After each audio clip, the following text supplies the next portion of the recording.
El tema de estudiar esta mañana es la generación fiel del tiempo del fin. Y leemos de esta manera: de cierto les digo que no pasará esta generación hasta que todas estas cosas sucedan. El cielo y la tierra pasarán, pero mis palabras no pasarán. Vamos a ver el contexto histórico en el cual se dieron estas palabras. Saben, la última semana de mi Señor Jesucristo se la pasó en Jerusalén.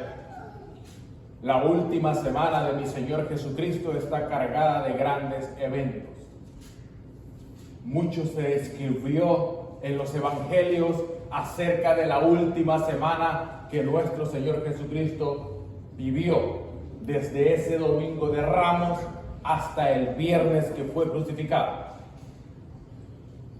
Pero entre sus palabras antes de abandonar el templo para siempre, Él dijo de ese templo que no quedaría piedra sobre piedra sin que fuera derribado. Y esas palabras quedaron grabadas en la mente de los discípulos. Y se acercaron a ellos y le preguntaron: dinos cuándo serán estas cosas y qué señal habrá de tu venida y del fin del mundo. Siempre como seres humanos nos ha interesado las señales del fin del mundo.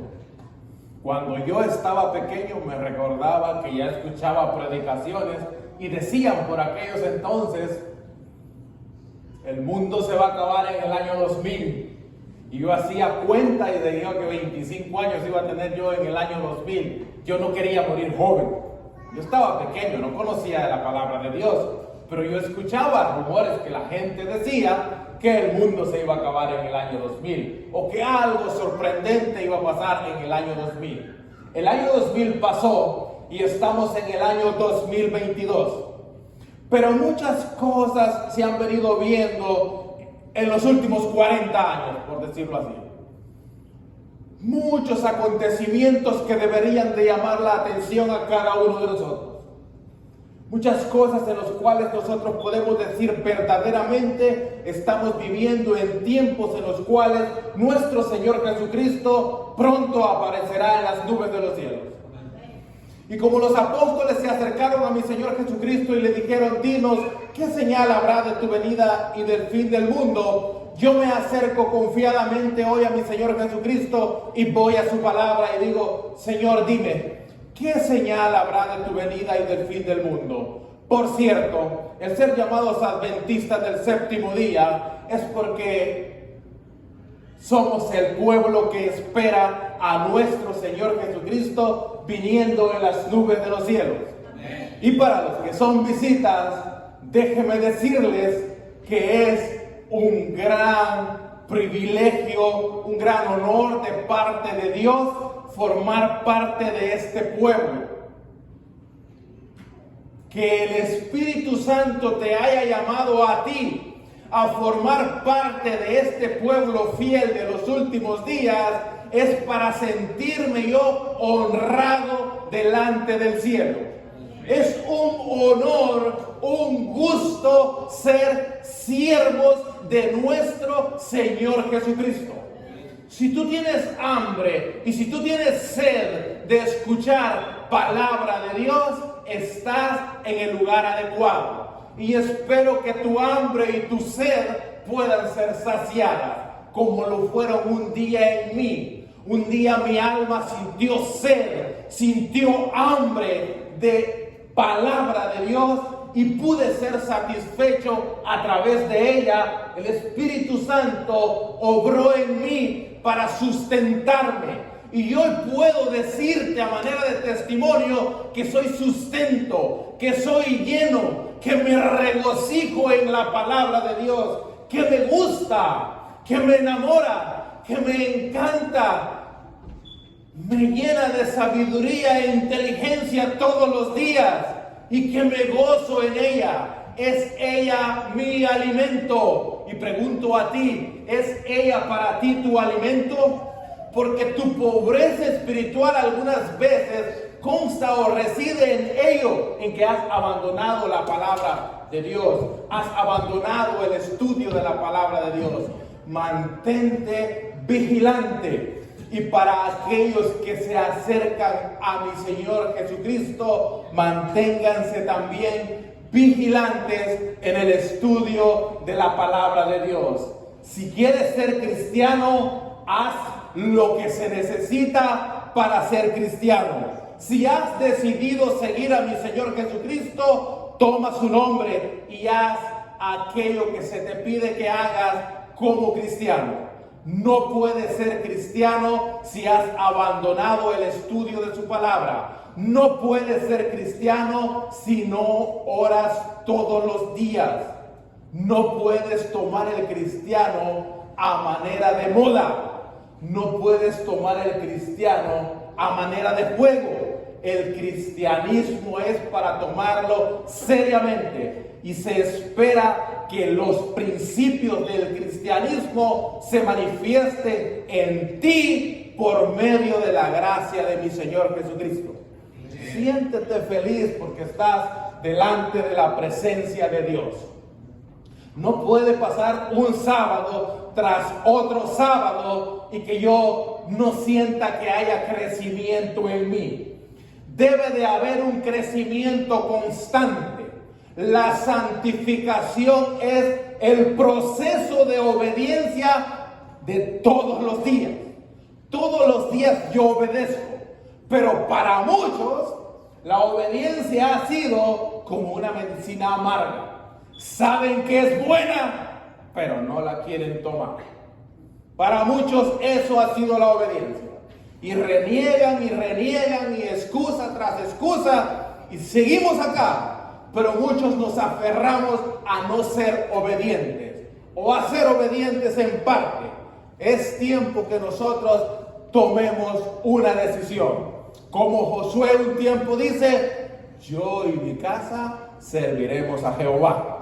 Mi vida, mi esposa, mis hijos serviremos a Jehová. Si hasta aquí no has sido feliz siendo cristiano, porque he conocido muchos cristianos infelices, y no porque estén pasando en pruebas, sino porque no han conocido el nombre de mi Señor Jesucristo. Muchos cristianos que son amargados, muchos cristianos que no han experimentado el cambio, muchos cristianos de nombre que no han nacido de nuevo y sienten un yugo y una carga pesada esto de ser cristianos. Muchos abandonan el cristianismo porque no encontraron placer, no encontraron gozo en ser cristianos y se fueron. Eso está ahí, en la parábola del sembrador. Ahí está de 3 clases, 3 formas de acercarse a Dios. Se emocionaron por un buen sermón, leyeron la palabra por un tiempo y sintieron gozo en ello, pero luego después se fueron. Ser cristiano es tener una relación con Dios. Y una relación de esas que de verdad usted se la quiere pasar solo con la persona con quien ama. No puede decir usted yo amo a Dios sin acercarse a Dios. No puede decir Dios es mi Señor sin obedecerle, porque entonces estaría faltando a los principios del Evangelio. Así es de que hay interés en ti para conocer lo relacionado al tiempo del fin. A mí me parece que sí. Eso nos interesa a todos. Y óigame, si hay algo que a ti te hace especial delante de Dios, y si hay algo que a mí me hace especial, es mi obediencia. Eso es lo que me hace especial. Tú eres un niño amado para Dios, por cuanto le eres obediente. El amor de Dios se manifestó a todo el mundo. Y Dios estuvo dispuesto a mandar a su Hijo a que muriera por este mundo pecador. Ya Dios dio su paso. Ya Dios vino a rescatarnos. Ahora nosotros venimos y aceptamos ese amor y hemos decidido seguir. Hemos decidido seguir a Jesús. Algunos vamos siguiéndolo de cerca, a otros a una distancia más larga y otros vamos bien lejos. Pero se pide que todos nos mantengamos siguiendo a Jesús.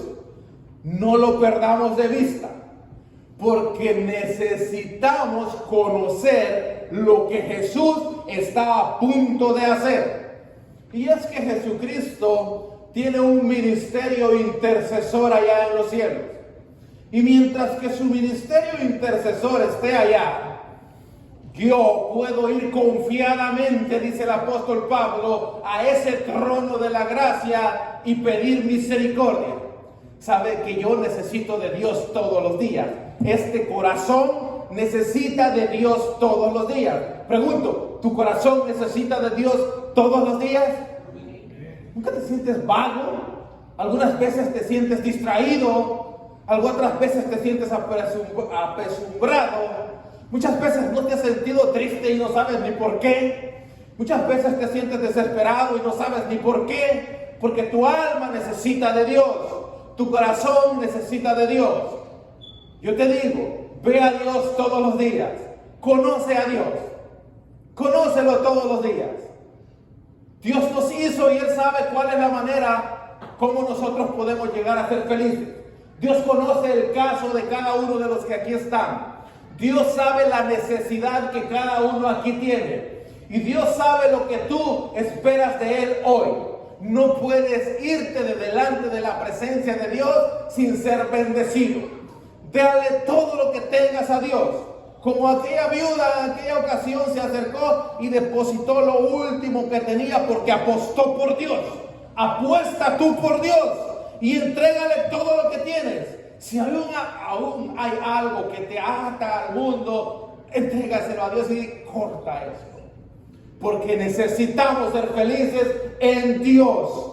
Necesitamos tener una vida cristiana robusta, una vida cristiana bonita, que el Señor se regocije en su iglesia. ¿Alguna vez ustedes han tenido jardín en la casa? Bueno, vengo del campo y allá las flores nacían hasta solas ahí detrás de la casa y enfrente. ¿Usted ha tenido jardín en su casa cultivado? ¿Y cuál es su mayor emoción cuando va a su jardín después de haberlo cultivado y ya las plantas han crecido de manera que usted espera que den flores? Y no se regocija en ellas todas las mañanas cuando ve esas plantas llenas y cargadas de flores. No se alegra de ellas y dice, ¡qué belleza! Dios espera que su iglesia le dé flores, frutos. Que Dios se regocije en medio de su pueblo. Que Dios pueda derramar su Santo Espíritu en su iglesia. De cierto les digo que no pasará esta generación hasta que todas estas cosas sucedan. El cielo y la tierra pasarán, pero mis palabras no pasarán. ¿Saben? La historia dice que Jerusalén fue destruida en el año 70 de nuestra era. Eso es lo que dice la historia. Jesús lo había predicho. La cuestión es que Jesús relacionó la destrucción de Jerusalén con el fin del mundo. Eso quiere decir que lo que pasó a Jerusalén es un pálido reflejo de lo que le pasará a este mundo. Es como una maqueta de lo que sucederá a nivel mundial. Entonces vamos y analizamos la historia de Jerusalén para aprender de ella. Porque de la historia se aprende, como dicen muchos, para no cometer los mismos errores. Y si hay un pecado en los cuales se le acusa a la nación judía, es su religiosidad. Porque muy estrictos en obedecer las formas de religión, pero desprovistos del poder de ella. Así es de que nosotros debemos de cuidarnos de las formas de religión, de la apariencia de piedad, sin el poder de la piedad, que lo da el Espíritu Santo. Porque de apariencias está lleno el mundo, pero no queremos apariencias en la iglesia. Queremos una iglesia viviente. Si no vives, mueres. Si no vives, mueres. Y ese es un principio que está aún en la naturaleza. Así es de que, ¿qué cuenta la historia de la destrucción de Jerusalén? ¿Qué es lo que me dice? Hay un historiador llamado Josefo. Es un historiador judío del primer siglo que escribió mucho acerca de la destrucción de Jerusalén.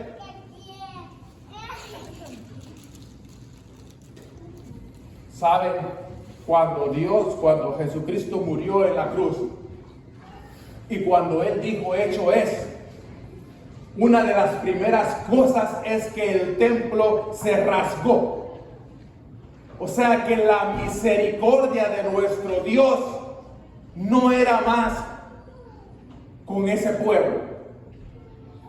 Su gracia finalmente había concluido. Aunque Dios no los abandonó completamente, porque la iglesia permaneció ahí por mucho tiempo, y se dice que su hermano Santiago, el hermano de Jesús, el que escribió la carta a Santiago, carta universal de Santiago, fue el líder de la iglesia cristiana de Jerusalén, hasta tiempos antes que la ciudad fuera destruida. Se dice que Santiago fue muerto por los mismos judíos de la época. Se dice, según Josefo, que Santiago fue llevado con engaños a la parte alta del templo y fue empujado desde ahí. Según el historiador, no murió al caer, pero cayendo le tiraron piedras hasta matarlo. Tiempo después, dice el historiador, los romanos vinieron y sitiaron la ciudad por segunda vez para destruirla. Pero él narra muchos acontecimientos antes de que Jerusalén fuera destruida. Y es que, como dije, los apóstoles permanecieron ahí por mucho tiempo. Aunque la ciudad ignoraba que la misericordia de Dios ya no era más, en su mayoría seguía creyendo que ese templo era el templo de Dios. Y muchos deseaban encontrar el favor de Dios allí en ese templo.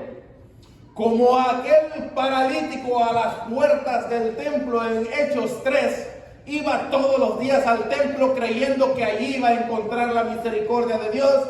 Y al pasar Pedro y Juan le dice que les dé algo, y dice, no tengo oro ni plata, pero lo que tengo te doy. En el nombre de mi Señor Jesucristo, levántate. La gracia de Dios era manifestada en estos hombres. Y ese paralítico encontró, no en el templo la gracia de Dios, sino a través de estos hombres que traían la gracia y la misericordia de Dios. Pero muchos seguían acercándose al templo para encontrar la gracia de mi Señor Dios. De hecho, el mismo historiador dice que en el momento cumbre de la destrucción, fueron miles los que se refugiaron en el templo, creyendo encontrar ahí refugio, pero a pesar de que se les había dicho a los soldados romanos que no destruyesen el templo fue destruido porque entraron antorchas encendidas al templo para sacar a la gente, pero de esa manera el templo fue destruido.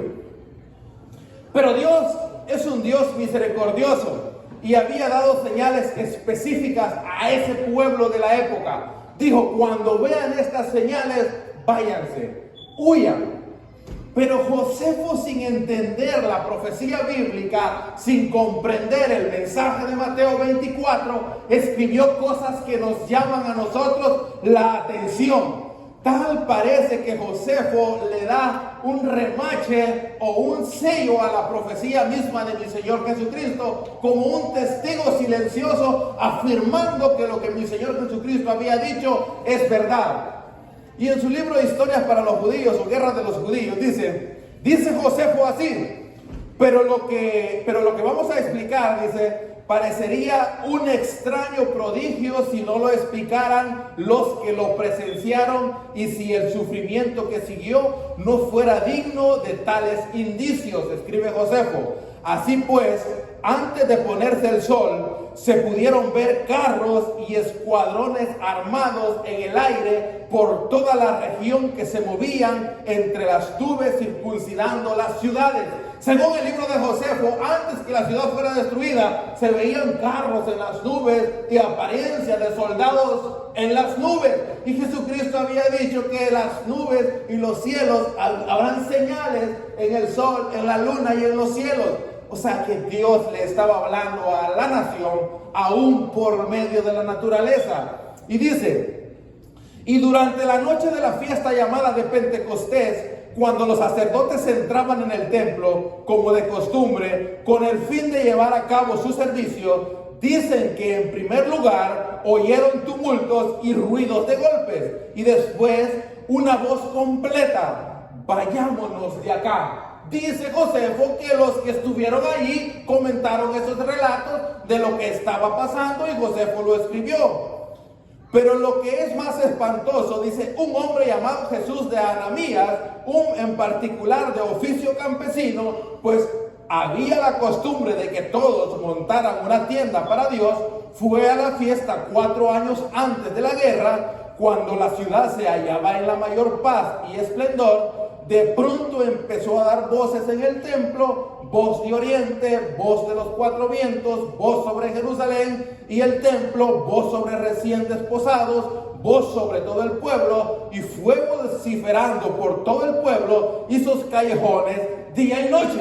De este hombre habla Ellen White en el libro Conflicto de los Siglos, en el primer mensaje, el destino del mundo predicho. Pues Josefo es el que habla primeramente de él. Así es de que pueden ver ustedes la misericordia de una ciudad culpable, la misericordia de Dios de una ciudad culpable que está a punto de ser destruida, pero que Dios le manda un último mensaje, un último llamado, y que no solamente le habla a través de un hombre, sino a través de la naturaleza misma. Al decir Josefo que las nubes mismas aparecían como con carros, como con soldados, anunciando, y dice Josefo en su libro que durante la noche también se escuchaban voces. Dice Josefo también en su libro que durante la fiesta una luz se encendió y duró durante media hora. La naturaleza misma les estaba hablando que algo sorprendente, algo destructivo estaba a punto de ocurrir en la ciudad. Y eso mismo pasará con relación al fin del mundo, porque Jesús relacionó los dos eventos. Entonces, los que estén atentos a las señales, como dice el espíritu de profecía, las comprenderán y harán la parte que les toca. Cuando el carácter de Cristo sea manifestado en sus siervos, entonces Jesús se levantará para venir a recogerlos, dice el espíritu de profecía. Así es de que el carácter de mi Señor Jesucristo está siendo revelado en ti, o sigue siendo un cristiano conflictivo. ¿Sí conocen cristianos conflictivos? Hay cristianos problemáticos. Sí los hay. Hay de esos cristianos de que son mírame y no me toques. Hay cristianos de esos que dicen conmigo no te metas, porque si me buscas me encontrarás. Hay cristianos así. ¿Se puede decir de esos cristianos que el carácter de mi Señor Jesucristo está siendo reflejado en ellos? No se puede decir aún eso. Hay cristianos que creen que compran la salvación con sus obras. Hay cristianos que se levantan el cuello por lo que diezman y ofrendan. Hay cristianos orgullosos aún en medio de nuestro pueblo, que son vanidosos por lo que tienen. Hay cristianos que tienen casas bonitas y no han permitido aún que sus hermanos mismos vayan a sus casas. Y quizás si aún permitieran llevarlos a sus casas, les quisieran hasta desinfectar los pies. No hay humildad, pues eso es lo que me quiero referir. Que no hay humildad en muchos de nosotros. Por favor, dejemos esas cosas que tanto estorban. Dejemos ese montón de basura que nos impide ver la gracia de mi Señor Jesucristo en todo su fulgor. Si no, ¿cómo pues vamos a ser sustentados? Yo sé que están acá y saben la razón por la cual están acá. porque quieren ganarse el cielo. Yo sé que sí, porque quieren ir al cielo, porque si no quisieran ir al cielo, porque si no quisieran desde ya tener mejores vidas, no estuvieran acá, no estuvieran delante de la presencia de Dios, si no es que ustedes quisieran mejorar. Pues bien, delante de Dios te encuentras y Dios acepta el buen propósito tuyo. Pero sostenerse en ese buen propósito a algunos de ustedes les está costando. Porque he visto a muchos levantar la mano y muchas veces han caído y muchas veces levantan la mano. Conocido cristianos que se han bautizado hasta 5 veces en un proceso de años largo, pero lo han hecho. Pero ¿qué me está manifestando a mí? ¿Qué me está dando a entender a mí esa clase de hermano? Que es inconstante en todo lo que hace.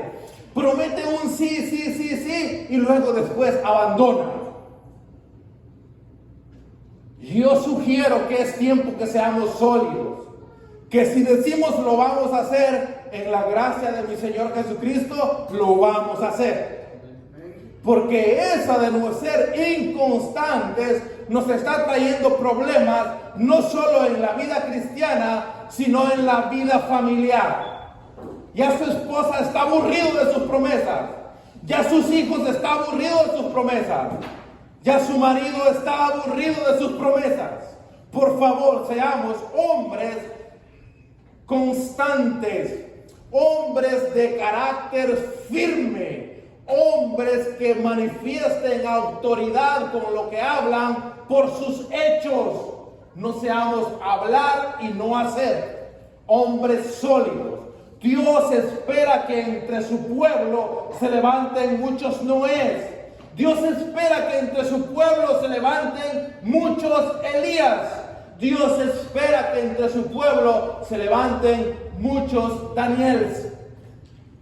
Si admira mucho a esos hombres, pues hombres tales son los que Dios espera para sus últimos días. Si somos un remanente, seamos ese remanente fiel. Si lo somos, seamos ese remanente fiel. ¿Ya te diste cuenta que por tus propias fuerzas no puedes hacer nada? ¿O sigues queriéndotela llevar de fuertecito en la vida cristiana y querer hacer tus cosas por tus propias fuerzas? Sabes que muchas veces por nuestra propia gallardía, por nuestra propia valentía natural, queremos ser lo mejor, pero que en el cristianismo no funciona así. En el cristianismo el más fuerte es aquel que se arrodilla y se humilla y llora en la presencia de Dios. Así funciona en el cristianismo. Para muchos, dijo el apóstol, esto es locura. Pero para los que creen en Jesús, esto es poder de Dios. Así funciona el cristianismo. Por favor, entiende estos principios del Evangelio y te harán sabios. Te harán crecer en la obra. Te harán hombres y mujeres jóvenes diferentes. Sea un cristiano gozoso, aún en la prueba. Aún en la prueba. Porque la felicidad del hombre no consiste en lo que sucede en su entorno, sino consiste en tener a Cristo en el corazón. Así estés en aquella barca que ya casi pareciera que el mar se la está tragando. Pero si Cristo está contigo, tú estás tranquilo, porque Jesucristo dice, dormía mientras que la barquita parecía que pronto se hundía. Esa paz y esa tranquilidad que Cristo manifestó en ese momento es la que desea que nosotros también la tengamos. Así es de que Jesús había dicho, el cielo y la tierra pasarán, pero mis palabras no pasarán. Se cumplieron las palabras de Cristo en ocasión a la destrucción de Jerusalén. Claro que se cumplieron. Jesús había dicho, cuando veas a Jerusalén sitiada de ejércitos, entonces váyanse. Y los que vieron estas señales y estudiaban las palabras de Jesucristo, se fueron cuando vieron a la ciudad sitiada de ejércitos. A eso se le conocía como la abominación desoladora, de lo cual escribió Lucas en el capítulo 21, en el versículo 20. En Lucas capítulo 21, versículo 20, yo voy a leer porque voy a leer el 22 también, el 21, dice así. Lucas 21:20. Cuando vean a Jerusalén sitiada por ejércitos, sepan entonces que ha llegado su destrucción. Acerca de este versículo, el espíritu de profecía dice que lo que fue para Jerusalén, el sitio o la llegada de los soldados romanos a sus puertas, será para nosotros la puesta de la ley dominical en este país. Eso quiere decir que cuando este pueblo vea una ley dominical nacional aprobada por el Congreso de este país, es señal para nosotros que la destrucción de este mundo ha llegado. Sí, nosotros hablamos de ello también. Hablamos de una llamada ley dominical nacional, que para nosotros será muy importante reconocer, porque hablé de la obediencia, y la obediencia a la cual la palabra de Dios habla es la obediencia implícita a esos mandamientos, a los que se escribieron con el dedo de Dios en el monte de Sinaí. Esos mandamientos que incluyen el cuarto mandamiento como día de reposo. Y yo sé que muchos tienen repudio y odio contra ese mandamiento, pero me regocijo decirlo, que he encontrado a personas que se regocijan cuando se les es presentada esta verdad y aceptan esta verdad con gozo. Hay muchos que la han aceptado con gozo, como muchos que han sido fieros oponentes a esta verdad. Pero es necesario obedecer a Dios antes que a los hombres. Es necesario que nuestra fidelidad esté basada en la palabra de Dios y no lo que dicen los hombres. Fíjate que tu vida cristiana esté acorde con lo que la palabra de Dios dice. ¿Qué demanda de Dios de ti? Dice el hombre y se acerca a Jesús, un joven rico, y dice: ¿haciendo qué cosa tendré vida eterna? Su respuesta es: si quieres entrar en la vida, guarda sus mandamientos. ¿Cuáles? Dice: pues si este maestro tiene una nueva idea de lo que yo ya leí, Jesús va a lo que ese hombre ya leyó y le dice: honra a tu padre y a tu madre, no matarás, no robarás. Y así hace un enlistado Jesús de lo que son los 6 mandamientos finales. Y amarás al Señor tu Dios con toda tu alma, con todo tu corazón y con toda tu mente. Así de que si quieres entrar en la vida, guarda los mandamientos. No que el hombre sea salvo por guardarlos, sino porque creyó en Cristo Jesús, ahora está capacitado para guardar esa ley. Porque la gracia de mi Señor Jesucristo te capacita para ser obediente. Te capacita. ¿Nunca has sentido un deseo enorme de ser obediente? ¿Nunca te has levantado en la mañana con ganas de hacer las cosas bien? ¿No te pasa que te levantas y dices: hoy voy a hacer bien las cosas? Aún eres fanático de tomar, qué sé yo, café o alguna otra bebida y dices: hoy no la voy a tomar. Aún no te llevas bien con una persona y dices: hoy le voy a hablar a fulano. Hoy voy a ser diferente.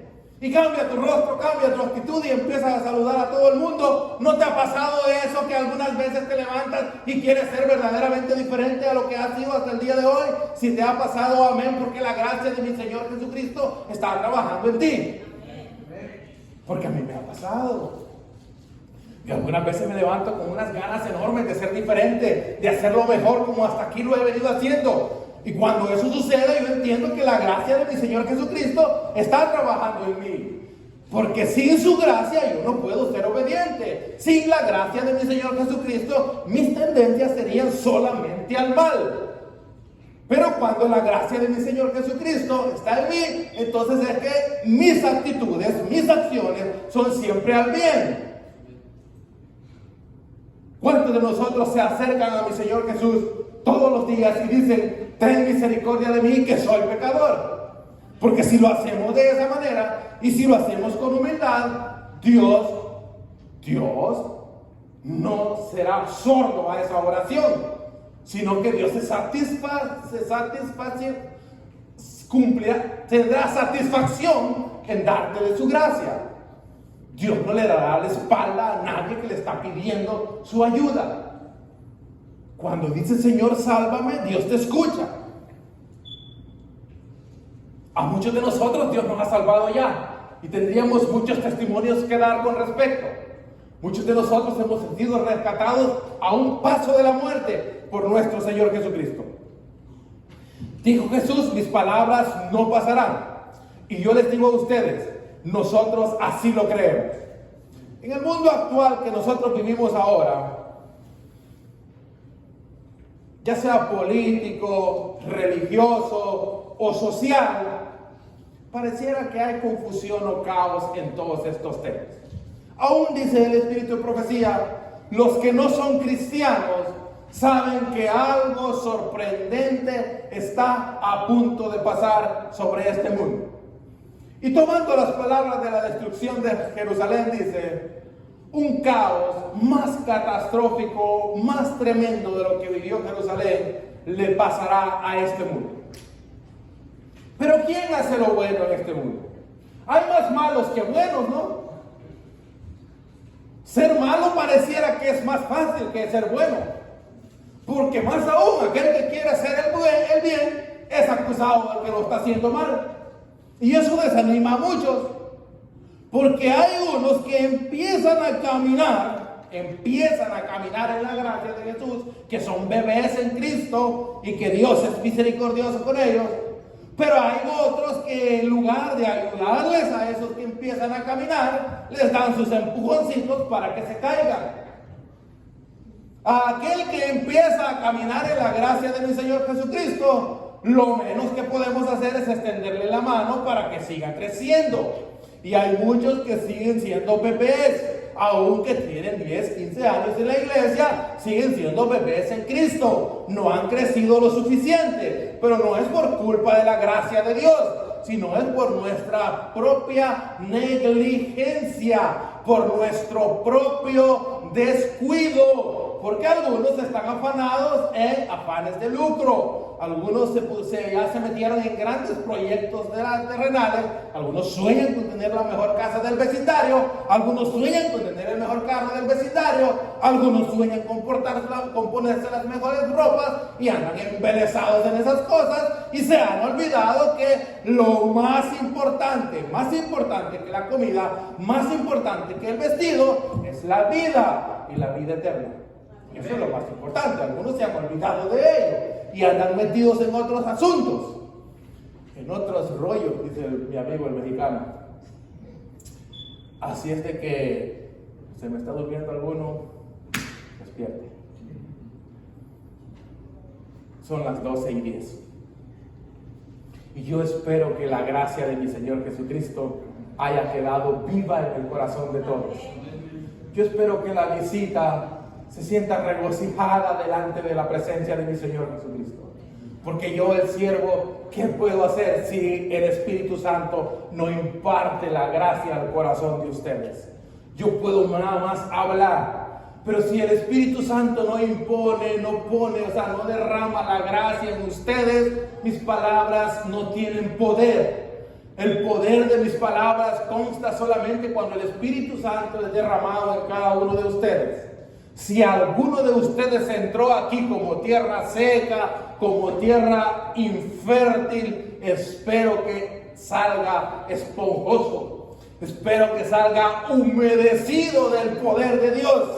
Espero que salga como una planta verde y alegre, que ya no sea marchito, que se sienta feliz, que sienta que esta hora del sábado, su hora que pasó acá, su hora y media, sea lo más beneficioso de lo que ha pasado en toda la semana, y que las fuerzas que ahora va a adquirir le capaciten para poder tener una semana tranquila, una semana feliz. No se preocupe por la inflación, No se preocupe porque dicen que vendrá recesión. No se preocupe por cosas que aún todavía no están pasando. Sé que algunos pueden estar preocupados porque no tienen ni trabajo.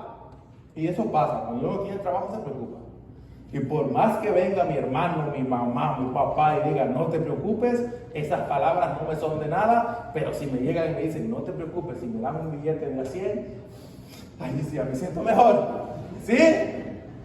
¿Sabe?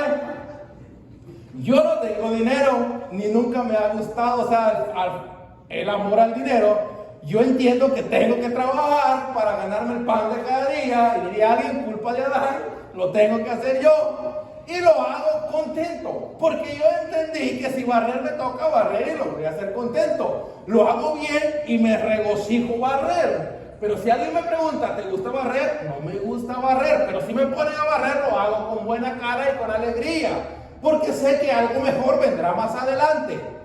Siempre creo que algo mejor va a venir más adelante y por eso lo hago con bien, como trabajando para Dios, dice el apóstol Pablo. Pero he pasado crisis, pero una vez un hermano me sorprendió y me dice, hermano, gusto saludarte, gusto de verte, y me extiende la mano así y dice, que Dios te bendiga, hermano. Sabía que no tienes trabajo, ¿cómo te la estás pasando? Pues gracias a Dios tengo comida, y gracias a Dios que siempre me rodea de gente que yo creo que me ama, y esa es la riqueza que yo tengo, que creo que Dios me rodea de gente que me ama, y esa para mí es una bendición de parte de Dios. Pues el muchacho extendió su mano y yo no vi el billete, pero cuando me la dio, me dejó en la palma de mi mano un billete de a 100. De verdad que eso pasó. Y yo me quedé sorprendido y dije, wow. Y le digo, hey, Dios te bendiga, mira cómo se siente aquí en el corazón. Cuando tú no tienes trabajo, cuando tú no tienes esto ni tienes lo otro, y alguien llega y te da un empujoncito de esos, vieras cómo se siente. Pero no quedó ahí la cosa, dice, te invito esta tarde a comer. Saben, esa tarde de sábado me la pasé yo silbando para que se cumpliera terminar el sábado, porque al final el hermano me iba a llevar a comer. Eso fue en la recesión de 2008, 2009, 2010. Y pasó. Y yo tengo un gran respeto por ese hermano hasta el día de hoy. Gran respeto que tengo por él, y hasta acá le manifiesto que lo quiero. Muchas veces me ha invitado a su casa y siempre me ha invitado a comer, y hasta aquí nunca yo lo he invitado a comer. Pero creo que un día lo voy a sorprender y le voy a decir, hoy me toca a mí pagar. Creo que un día yo lo voy a sorprender a él, aunque creo que él ya perdió las esperanzas que un día no me lo vaya a invitar. Hermano, los siervos de Dios no los caracteriza mucho el buen dinero, sino su riqueza.